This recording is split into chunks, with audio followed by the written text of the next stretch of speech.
Hey guys, Ike Eastman here with Eastmans Hunting Journal's Gear Labs. This week I want to talk about reloading. Dan Turvey here, he's the managing editor of Eastmans Hunting Journals. He's also taken on the task of helping us load stuff for our rifles.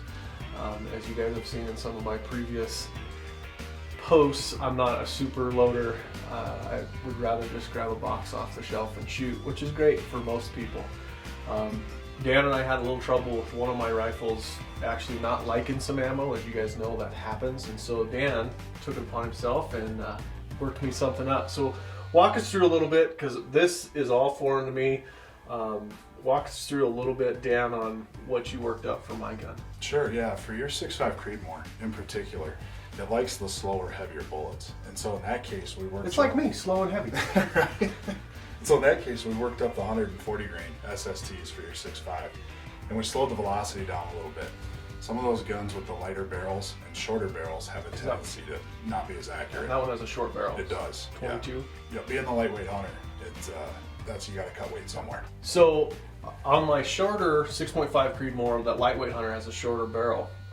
Man, when I shot that deer in Colorado this year, that big 190 deer, I opened him up and it was absolute carnage. I mean, it was exactly what you want to do. He didn't even go 10 steps.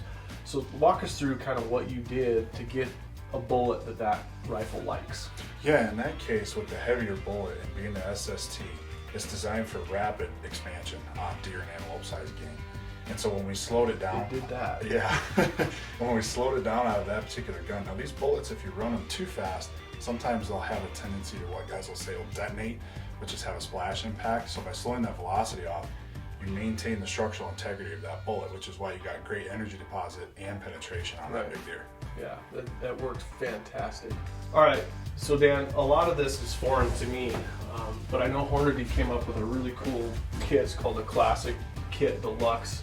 Kind of explain to the guys, what's in this and MSRP and what they can expect for the guys that want to start getting into this. Sure, yeah, for around $400, it's pretty affordable. It has everything you need in there to reload except for the dies.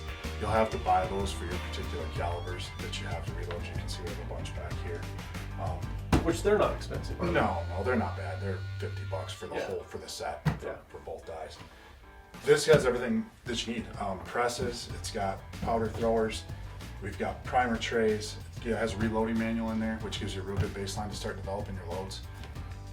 And you go to town, buy your bullets, buy your components, and have at it. I know there's a lot of guys that actually do this in the winter. When it's cold outside and there's not a whole lot going on, they start playing with loads, because they can run out to the range and shoot 10 or 15 rounds through something and see if it likes it. So this is a good winter project for you.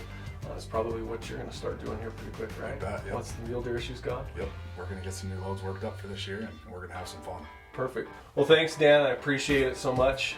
This fall, keep up some loads. Maybe this winter we'll play around, and you might get me addicted to this. Thanks, guys. Eastman's Gear Lab. We'll see you next week.